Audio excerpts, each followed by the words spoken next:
Hi guys, and you might be wondering why we're standing in front of a Rite Aid pharmacy for a story about package thefts. And it's because this store doubles as a hub for Amazon deliveries. So if you're worried about getting your package stolen, well, you can have it delivered to a hub in your area. Amazon will send you a code and you'll be able to pick it up from a locker. 'Tis the season. So I'm like, oh, okay, so he just stole our stuff. For porch pirates. We have strong leads on who this man is. Watch as this literal Grinch casually strolls to Joy Consiglio's home in North Haven.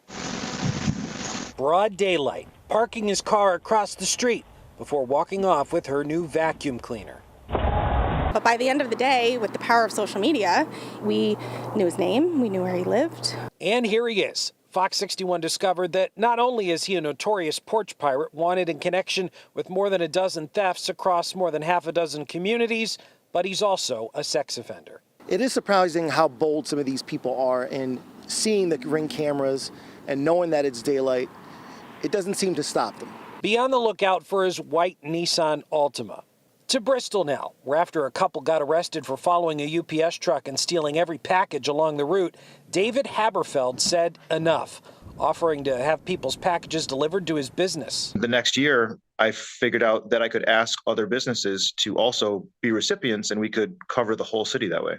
Now, 9 businesses are on board as a safe haven for package pickups, including Donna's Florist and Gifts. I said, well, why not? Because, I mean, it's happened to myself. The few that actually have come get their items, you say this is a, great program. But for those who've been victimized, it's less about the merchandise and more about the message that they believe is being sent by putting a chronic offender back on the streets. It's ridiculous because this man has been arrested multiple times and clearly he doesn't care.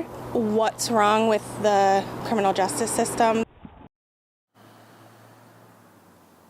So if you still prefer to get your packages delivered to your home, well, Amazon actually has a few options that might be able to help you. You can automate the lights on your Alexa device to make it seem like you're home when you're actually not. And you can also set it to play aggressive barking dog sounds to try and ward off some of these porch pirates. But the police told me today that one other thing you could do is just have a conversation perhaps with your boss and ask them if it's okay if you can get your packages delivered there. So if my boss is watching and you see the 60-inch LED TV roll into the newsroom, well, now you know where it came from. All right, we're live here in Wallingford. Matt Karen, Fox 61 News.